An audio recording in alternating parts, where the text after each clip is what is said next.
Continuamos con nuestra programación por Infinito.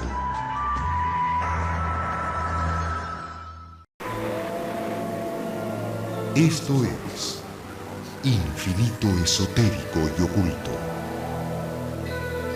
Infinito, señal del nuevo milenio.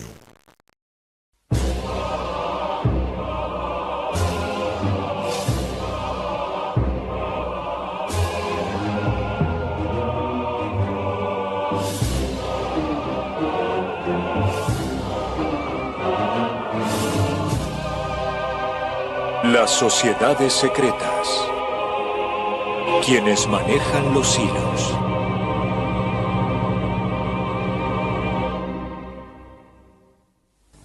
Desde el inicio de los tiempos, los poderosos han conspirado para torcer el rumbo de la historia a su conveniencia. Como verdaderos titiriteros, unos pocos y oscuros personajes manejan los hilos del destino de millones. Muchos lo sospechan, pero quienes denuncian su accionar suelen ser ridiculizados. Otras veces, la verdad es tan obvia que pasa desapercibida. ¿Son estas solo fantasías paranoicas creadas para alimentar la imaginación de la gente, pero sin relación alguna con la realidad? ¿O somos en realidad parte de un plan perfectamente ejecutado? Guerras, revoluciones, movimientos sociales, atentados terroristas. Todo tiene una explicación oficial, pero quizás nada sea lo que parece ser. Animémonos a descubrir el increíble mundo de las sociedades secretas. El mundo está literalmente inundado de sociedades secretas. Sus miembros van desde ciudadanos ignotos y excéntricos hasta importantes ejecutivos de empresas, bancos y aún gobiernos. Algunas se han hecho famosas en los últimos años gracias al auge de la literatura conspirativa. Tres de ellas llaman particularmente la atención: Skull and Bones, el grupo Bilderberg y el Consejo de Relaciones Exteriores, o CRE. Para sus miembros son nada más que inocentes fraternidades o meros grupos creativos. Para sus detractores, gobiernos mundiales paralelos. En algún punto, en el medio de ambas versiones, seguramente se encuentra la verdad. Estados Unidos es el país más poderoso del mundo, la única superpotencia sobreviviente que dicta la agenda mundial. Paradójicamente, el sistema político del campeón de la democracia fue construido sobre pactos secretos, fraternidades y sociedades de las que poco o nada se sabe. Las sociedades secretas tuvieron activa participación en la construcción de los sistemas de gobierno de los Estados Unidos. La francmasonería, por ejemplo, dejó su huella en la Declaración de la Independencia, Constitución y en docenas de símbolos patrios, desde el gran sello de los Estados Unidos hasta su moneda nacional. La pasión norteamericana por reunirse en grupos de afinidad y cultivar rituales y secretos también tuvo eco en las universidades donde se desarrolló el sistema de fraternidades. Las fraternidades universitarias, o frats, como se las llama coloquialmente, son sociedades declaradamente académicas y filantrópicas, pero con códigos de secretismo y ritos de iniciación, muy parecidos a los de la francmasonería y otras sociedades secretas. Las primeras fraternidades de las que se tiene registro fueron el Flat Hat Club y la Phi Beta Kappa en Yale.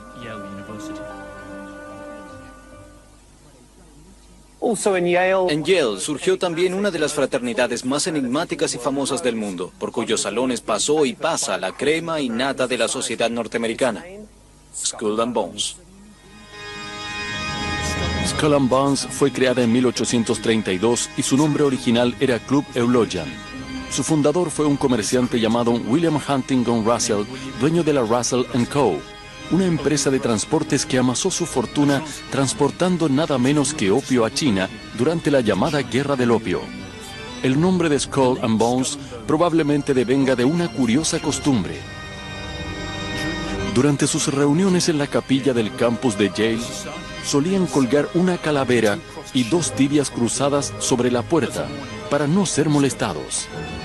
También gustaban denominarse Orden de la Muerte, Estrella de la Cooperación o simplemente la Orden.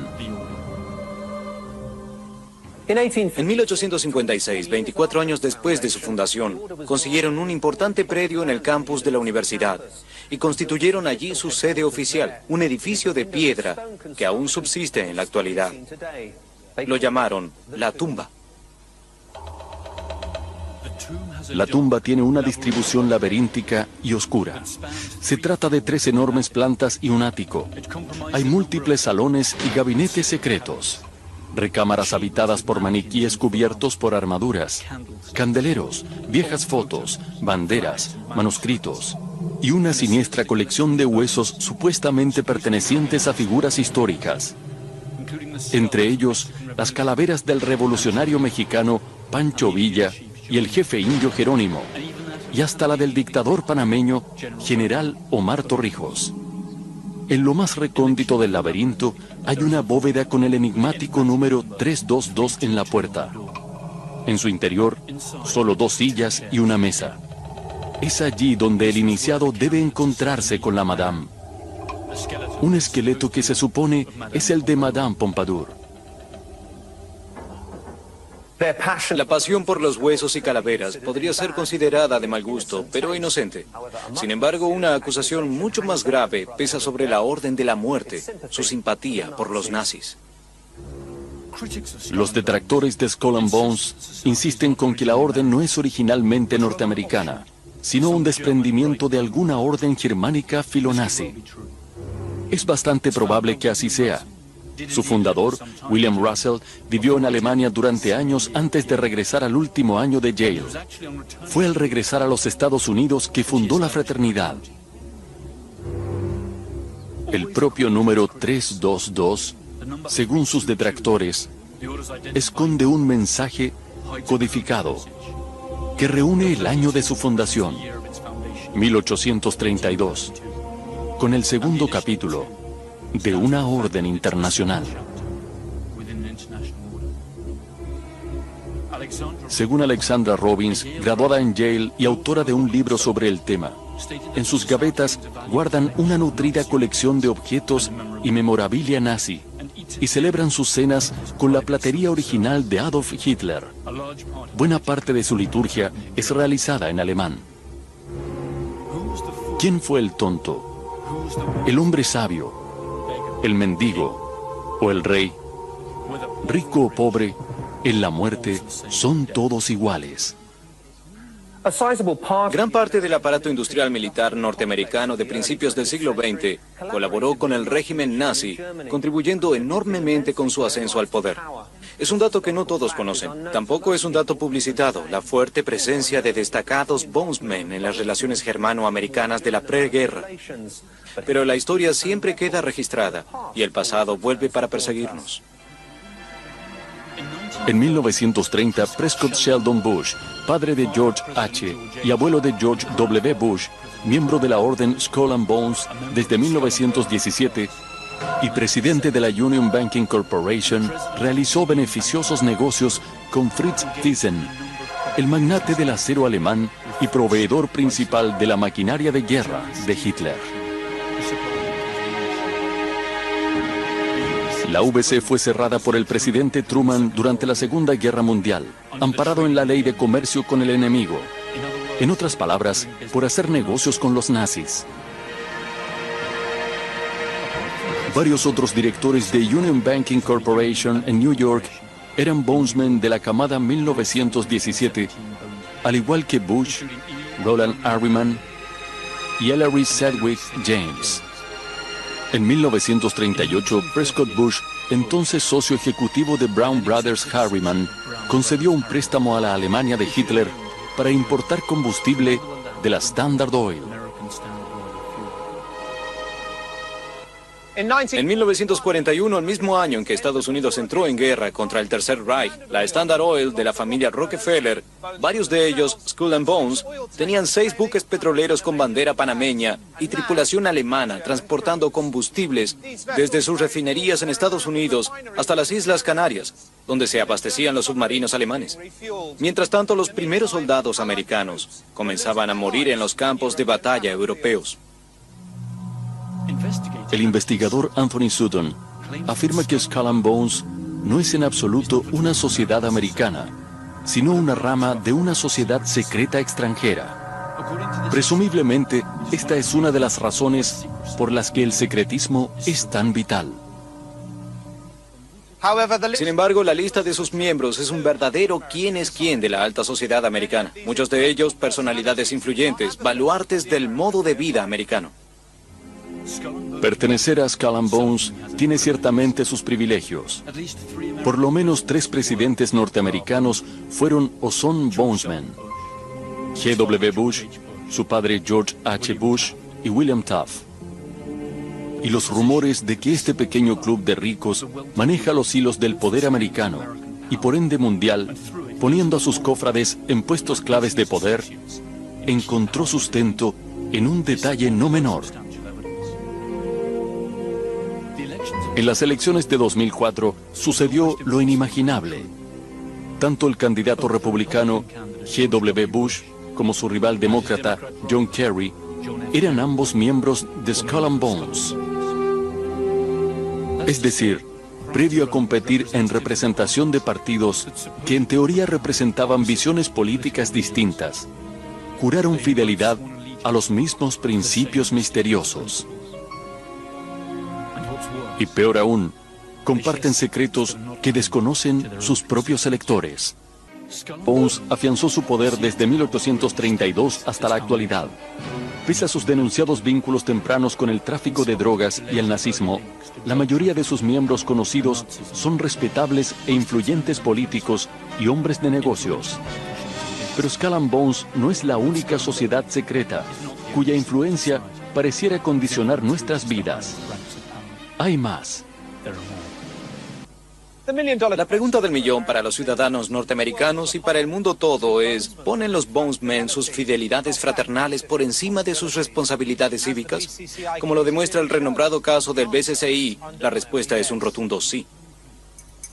A fines de los 80 se desató el escándalo del Banco de Comercio y Crédito Internacional. El BCCI fue acusado de lavar dinero de narcotráfico y financiar operaciones terroristas. El escándalo salpicaba al gobierno de los Estados Unidos, ya que el banco operaba libremente en dicho país y además contribuía regularmente con las campañas políticas. La administración del Bonesman George H. Bush bloqueó la investigación, que de todas formas recayó sobre una comisión del Senado, dirigida por el Bonesman John Kerry. El BCCI fue absorbido por bancos más reputables y nunca más se volvió a hablar del tema. ¿A quién responde Skull and Bones? ¿Hasta qué punto pueden presionar los Bonesmen sobre las decisiones de otros miembros?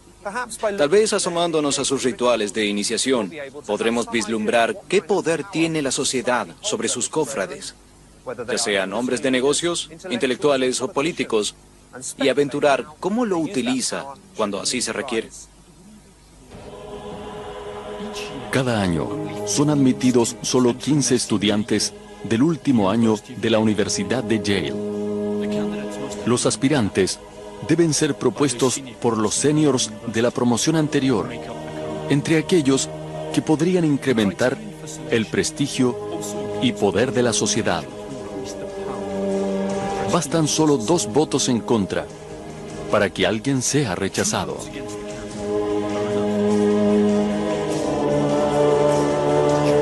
Durante la iniciación, los candidatos deben contar todos sus secretos sexuales. Finalmente, se les pide que realicen varios juramentos: besar pies y beber sangre. Luego, se recuestan desnudos sobre un ataúd y tras masturbarse a la vista de todos, juran jamás admitir pertenecer a la orden. A esto le sigue la comparecencia ante sus futuros compañeros enmascarados para la ocasión. Allí están el tío Toby, los caballeros, el pequeño diablo, Don Quijote y el Papa. La ceremonia culmina con una gran fiesta que se prolonga durante horas.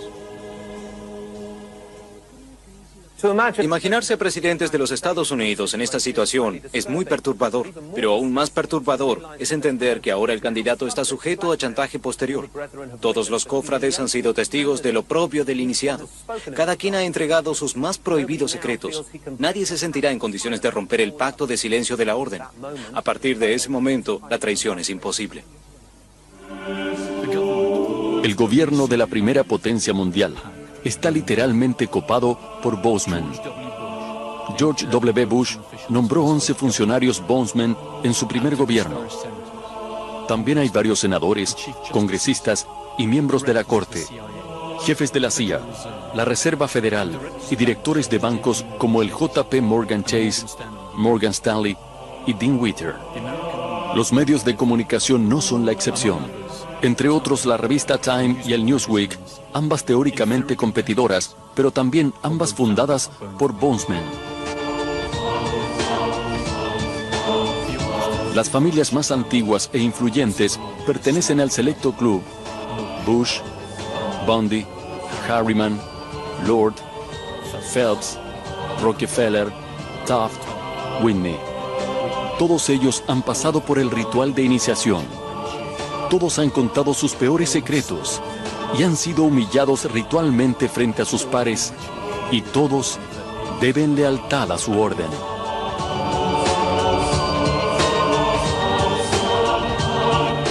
Se estima que existen en la actualidad unos 800 Bozeman vivos, la mitad de ellos activos y en puestos clave de la economía y la política americanas.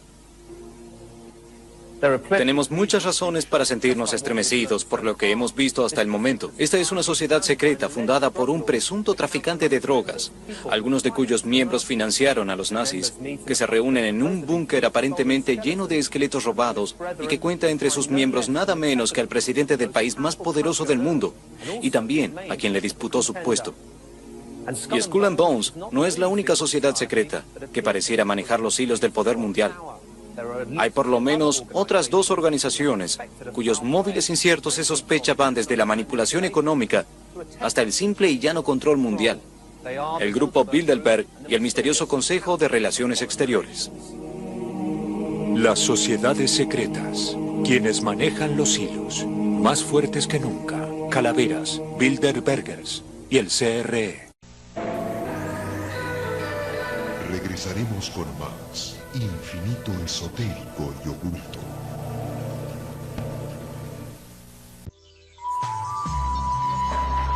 Continuamos con nuestra programación por Infinito. Una de las organizaciones más sospechadas de manejar los hilos del poder mundial, tras la fachada de una organización filantrópica, es el CRE, o Consejo de Relaciones Exteriores. Se esconden aquí en Washington, D.C., en el 7º piso de este edificio. Se definen como un recurso apartidario de información y análisis. Es decir, un inocente centro creativo. ¿Son lo que dicen ser? La respuesta podría encerrar la explicación de muchos de los eventos que nos suceden diariamente y que parecieran ser obra de nuestra voluntad soberana.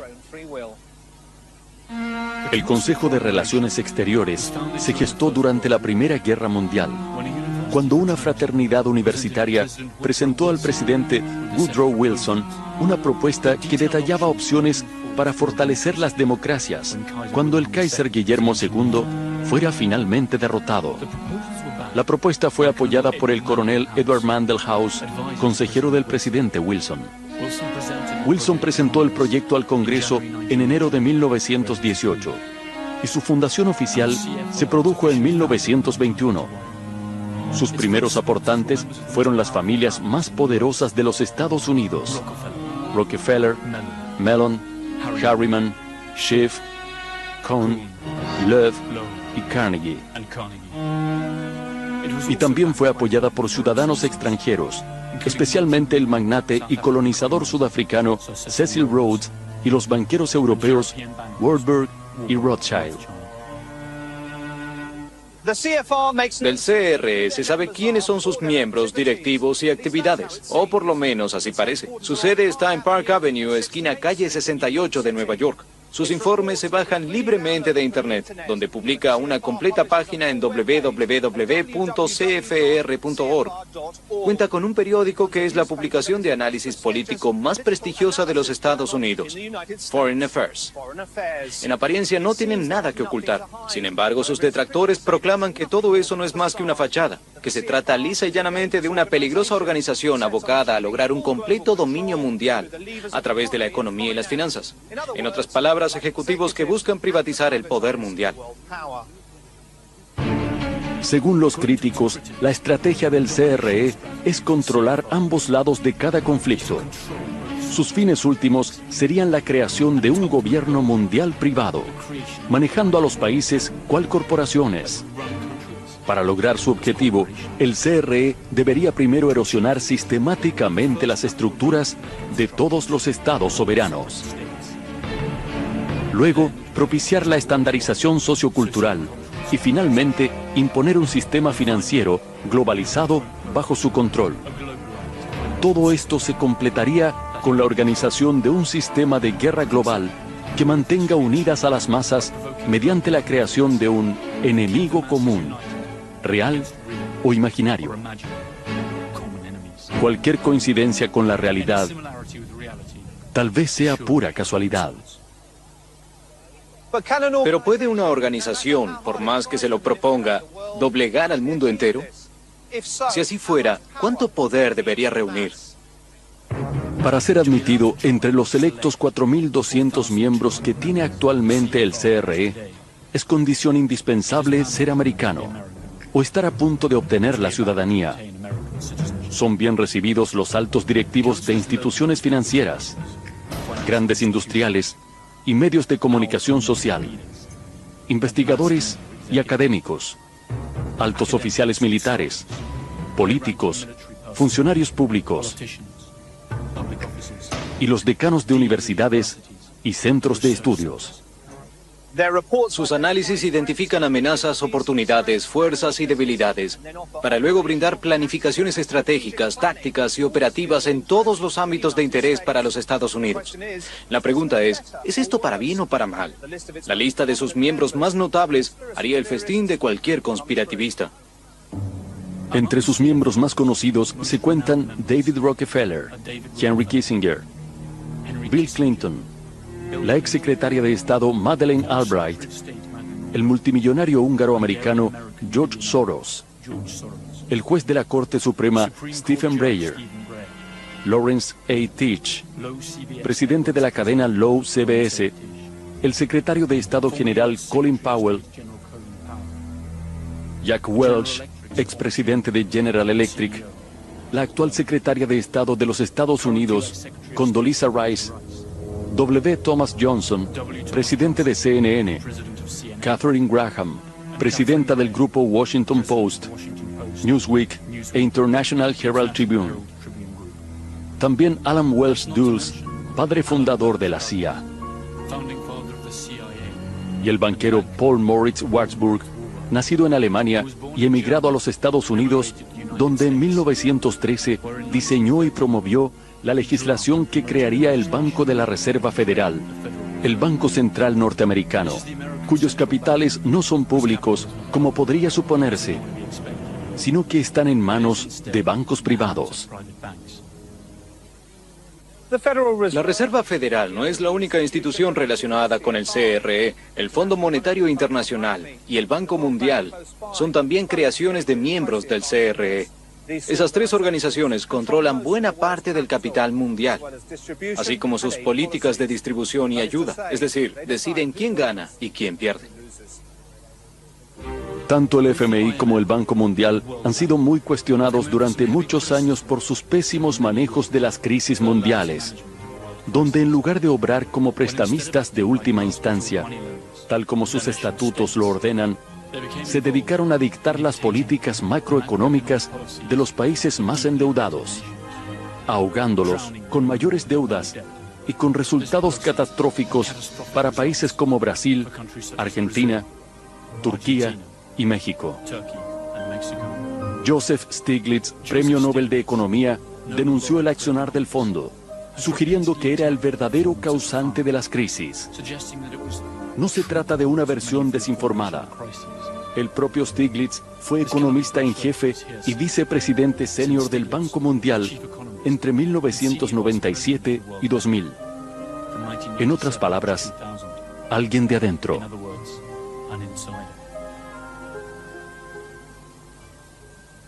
Si observamos cómo el precio de los medicamentos genera gigantescas ganancias para quienes los producen, mientras provocan la muerte de millones de personas que no pueden adquirirlos, si nos detenemos a pensar el daño irreparable que realizan las corporaciones multinacionales en los países del tercer mundo, si estudiamos los mecanismos de préstamo usurario del sistema bancario mundial, que cíclicamente provocan crisis que hunden países enteros en la miseria, vale preguntarse, ¿es la guerra económica más efectiva que la guerra convencional a la hora de obtener el poder mundial?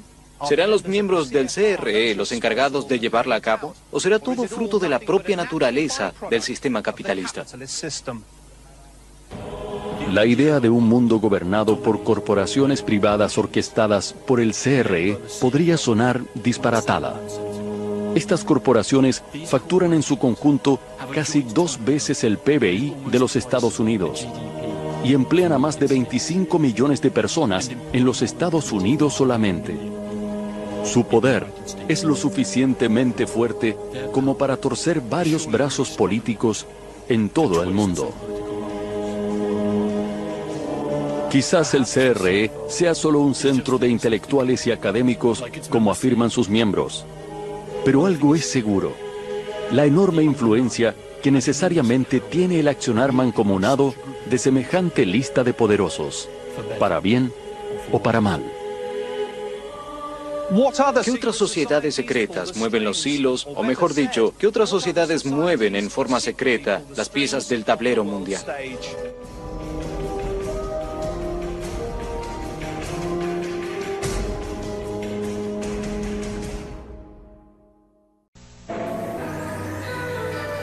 Regresaremos con más Infinito Esotérico y Oculto.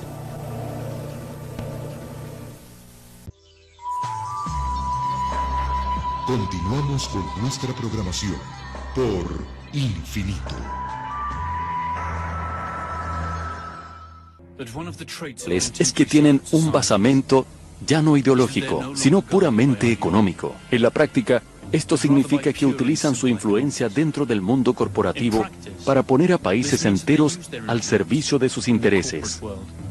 El ciudadano medio no tiene idea de cómo se toman las decisiones estratégicas nacionales. Y su voto muchas veces solo sirve para generar cambios a larguísimo plazo, que muchas veces son solamente cosméticos.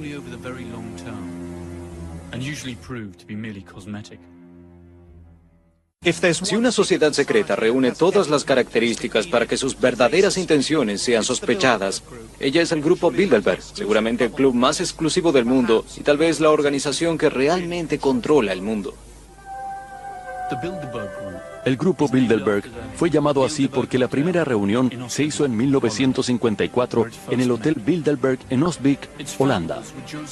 Sus fundadores fueron Joseph Ratzinger, un polaco de ideas socialdemócratas, y el príncipe Bernardo de Holanda. En sus reuniones anuales realizadas desde entonces, que constituyen un hito en la política internacional. Cada país tiene 2 invitados, uno conservador y otro liberal. Según el príncipe Bernardo, el grupo nació como una entidad destinada a fortalecer la unidad atlántica del norte, a frenar el expansionismo soviético y a fomentar la cooperación y el desarrollo económico de los países occidentales.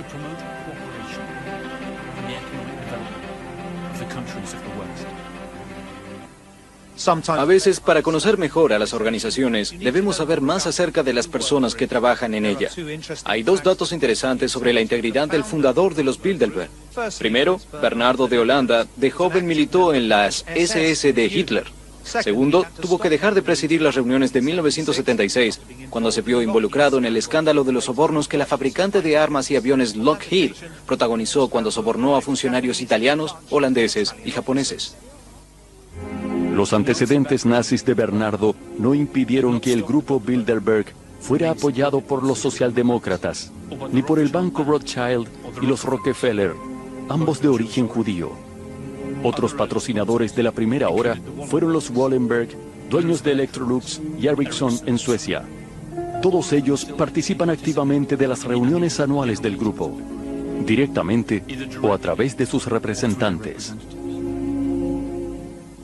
Lo único que esto confirma es que a la hora de tomar decisiones que afectan al mundo, las ideologías quedan a un lado. Después de todo, los negocios son los negocios. El lugar de reunión, la agenda y los participantes no son secretos, pero sí lo son los tópicos discutidos, ya que la reunión es a puertas cerradas y sus detalles no se publicitan.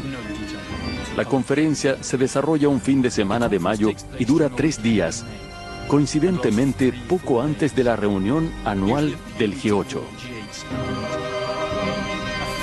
Una caravana de limusinas negras deposita a los invitados en un lujoso hotel o palacio fuertemente custodiado por la policía y los servicios secretos de los países invitados. Entre sus invitados hay financistas, capitanes de la industria, dueños de medios, políticos y gobernantes de Europa y América del Norte. Al observar estas reuniones podemos tener una noción de cómo serán las naciones del futuro. Grupos de poder económico que concentran los medios de producción y el capital en un planeta superpoblado, enfermo de pobreza y con los recursos naturales amenazados. Fueron o son participantes del grupo Bilderberg los presidentes de France Telecom, Coca-Cola, Danone, Heineken, JP Morgan Chase, altos funcionarios de los gobiernos de Estados Unidos e Inglaterra, ministros y primeros ministros europeos y los editores de los diarios El País, La República, Le Figaro, The New York Times, Die Zeit y Wall Street Journal, entre otros. ¿Qué tenemos que pensar cuando una reunión estratégica tiene como participantes a los dueños de los principales medios y sin embargo su temario sigue siendo un secreto? ¿Cuál es la lealtad que deben dichos medios a sus lectores y cuál a esta sociedad secreta de poderosos? La principal teoría conspirativa sobre el grupo Bilderberg sostiene que constituye en realidad un laboratorio de ensayo para las decisiones que los países y corporaciones poderosas tomarán después. Según esta teoría, los invitados exponen sus puntos de vista a las propuestas de los más poderosos. Así, es posible prever cómo reaccionarán en la vida real y adaptar los cursos de acción correspondientes. En defensa del grupo, su último organizador, el vizconde Etienne d'Avignon, ha sido claro al respecto. No pienso que seamos una clase gobernante mundial, porque no creo que exista una clase gobernante mundial. Simplemente somos personas influyentes e interesadas en hablar con otras personas que tienen influencia. Y agregó, cuando nos acusan de ser el gobierno secreto del mundo, les digo que si fuéramos el gobierno secreto mundial, deberíamos estar muy avergonzados de nosotros mismos. La agenda Bilderberg, según sus propias declaraciones de prensa, no es otra cosa que la agenda mundial. Si sus miembros pueden posteriormente imponerla o no, sigue siendo materia de especulación. Los ítems en la agenda Bilderberg suelen ser siempre los mismos. Revisión de los acontecimientos mundiales, discusiones acerca de la seguridad en Occidente, debate de los mecanismos políticos y económicos en los países desarrollados, así como discusiones sobre energía nuclear y biotecnología. Otros famosos asistentes a las reuniones del grupo incluyen a Giovanni Agnelli, presidente de la automotriz italiana Fiat, y Henry Kissinger. Bill Clinton, Tony Blair y Angela Merkel lo hicieron antes de llegar al gobierno, al igual que el secretario Kofi Annan, ex secretario general de la ONU. Annan era el esposo de la sobrina de Raoul Wallenberg, el patriarca de la rica familia sueca que apoyó al grupo desde sus inicios. También participaron Henry Ford II, George Pompidou, Helmut Schmidt y el barón Edmund de Rothschild, además del padre de la bomba atómica en Estados Unidos, J. Robert Oppenheimer. Le siguen Donald Rumsfeld, Alan Greenspan, George Soros, David Rockefeller, la reina Beatriz de Holanda y el senador estadounidense y ex candidato presidencial John Kerry. La lista, aunque incompleta, concentra la mayor cantidad de poder económico y político que jamás haya existido en una organización. Curiosamente, no existen Bilderbergs arrepentidos. Nadie jamás ha roto el silencio y sus declaraciones públicas solo suceden muchos años después de las reuniones del grupo, cuando ya es tarde para cambiar los eventos de la historia. Para muchos, estas declaraciones escuetas son la prueba fehaciente de que todas las sospechas que recaen sobre el grupo son terriblemente ciertas. Años después de participar en una reunión, George McGee, ex embajador de Estados Unidos en Alemania, dijo que el Tratado de Roma que creó al mercado común europeo nació en las reuniones de Bilderberg. Jack Shakeman, presidente de la Amalgamated Bank y también miembro de Bilderberg, dijo en 1996 que la idea de una moneda común europea se discutió muchos años antes que se hiciera realidad. También tuvimos una discusión acerca de los Estados Unidos, restableciendo relaciones diplomáticas con China antes que el presidente Nixon lo hiciera. Uno quisiera saberse a salvo del virus conspiracionista, pero es nada más y nada menos que David Rockefeller, a quien hemos visto en las nóminas de los Skull and Bones, CRE y el grupo Bilderberg, quien ha declarado una cita que quedará en los anales de la historia como la confesión más brutal jamás oída. Algo debe reemplazar a los gobiernos, y el poder privado me parece la entidad adecuada para hacerlo. Las secretas controlan o no al mundo es materia de discusión. Lo que resulta a todas luces indiscutible es que la gente más poderosa del mundo suele tener la costumbre de pertenecer a una u otra sociedad secreta. En la actualidad, son 3 las sociedades que aparentan mover los hilos del poder mundial desde las sombras: Skull and Bones, el Consejo de Relaciones Exteriores y el Grupo Bilderberg. Según sus detractores, no son 3 organizaciones separadas, sino las 3 cabezas de un mismo monstruo que pretende la dominación mundial a través del control del trabajo, capital y tierra. Pero existe una cuarta organización que los conspirativistas no dejan de atacar. A diferencia de las anteriores, su agenda es pública y nada sucede a puertas cerradas. Sin embargo, eso no parecería detener las acusaciones que recaen sobre ella. Se trata de la Comisión Trilateral. En 1973, David Rockefeller, también miembro del CRE, propuso incluir a Japón en el grupo Bilderberg, pero fue rechazado. Creó entonces la Comisión Trilateral, consistente en reuniones anuales privadas de unas 350 personas, empresarios y directivos de grandes corporaciones, dueños de medios, políticos y ONGs, pero esta vez incluyendo al Japón. La idea era generar un triálogo entre Asia, América y Europa. El presidente americano Jimmy Carter participó en varias de sus reuniones.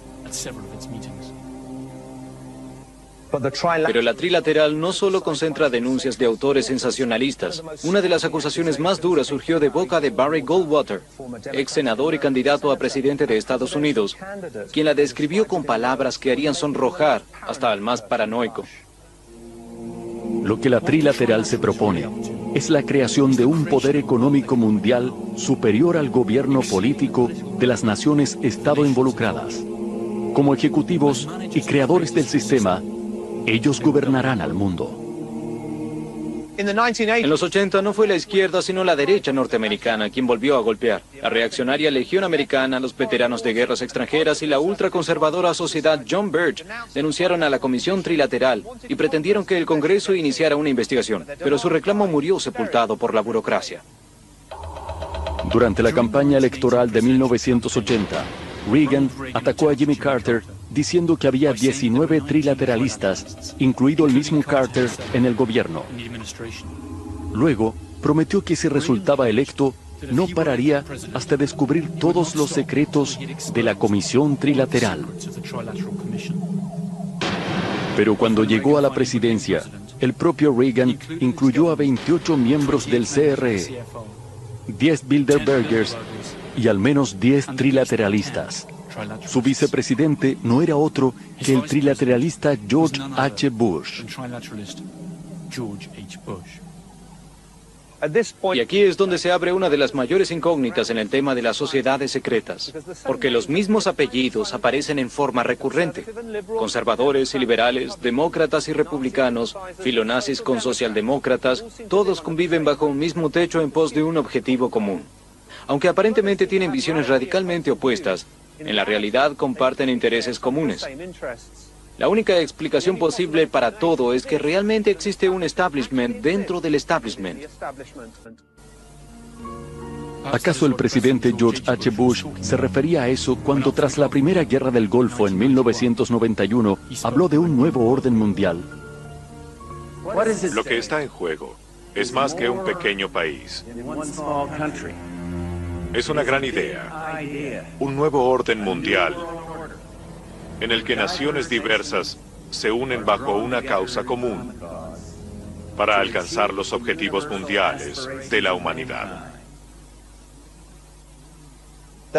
Son demasiadas casualidades para pasar por alto, demasiados indicios de que algo anda horriblemente mal. Después de todo, si nosotros mismos tuviéramos poder, dinero y acceso a información reservada, ¿quién dice que no la utilizaríamos en nuestro propio beneficio? Si seguimos la trama de la historia desde la Revolución Industrial, veremos que existe un encadenamiento de eventos altamente sugestivo, que parece probar la teoría de las conspiraciones, o al menos proveer sólidos argumentos a su favor.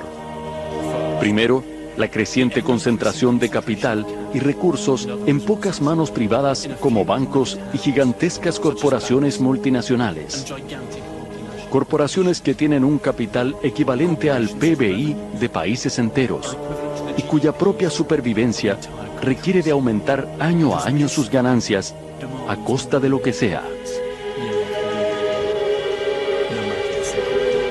Segundo, la creación de órganos públicos multilaterales de control que en realidad están compuestos por la suma de intereses privados, como la propia Reserva Federal de los Estados Unidos, el Banco Mundial y el FMI. Tercero, el innegable avance de la privatización, la apropiación privada de los recursos naturales, de la infraestructura de comunicación, de la industria pesada y la defensa, la salud y los sistemas bancarios, alejándolos de las manos del pueblo y entregándolos a las ambiciones garras de las corporaciones privadas. Cuarto, el fenómeno de globalización financiera y cultural, que en realidad no es más que la imposición de la cultura y el capital central sobre los países periféricos. Quinto, la generación de conflictos mundiales y enemigos estereotipados que manipulan la opinión pública y terminan destruyendo cualquier posibilidad de debate u oposición, derivando en la pérdida real y concreta de muchos de los derechos democráticos más elementales. La Ley Patriótica de los Estados Unidos de 2001 es un buen ejemplo de ello. Cuando cunde el pánico, la gente parece aceptar de buen gusto el mayor control. Y finalmente, el detalle más sugestivo de todos, que todos los principales protagonistas de estos eventos, quienes realmente ostentan el poder económico y político de Occidente, sea por vía del capital, de las armas o de los votos, curiosamente se agrupan en unas pocas sociedades que debaten a puertas cerradas.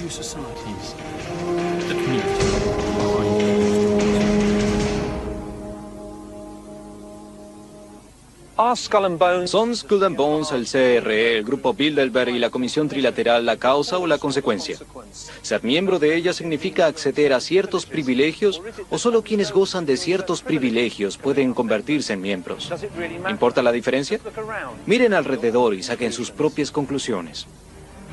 Tal vez sea hora de entender que nada es casualidad, que los sucesos están todos encadenados y responden siempre a un interés superior, difícil de ver, pero que está a la vista de todos si sabemos hacia dónde mirar. De lo contrario, creyéndonos dueños de nuestro destino, seremos solo marionetas en una obra controlada por la mano siniestra de las sociedades secretas.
Abre tu mente.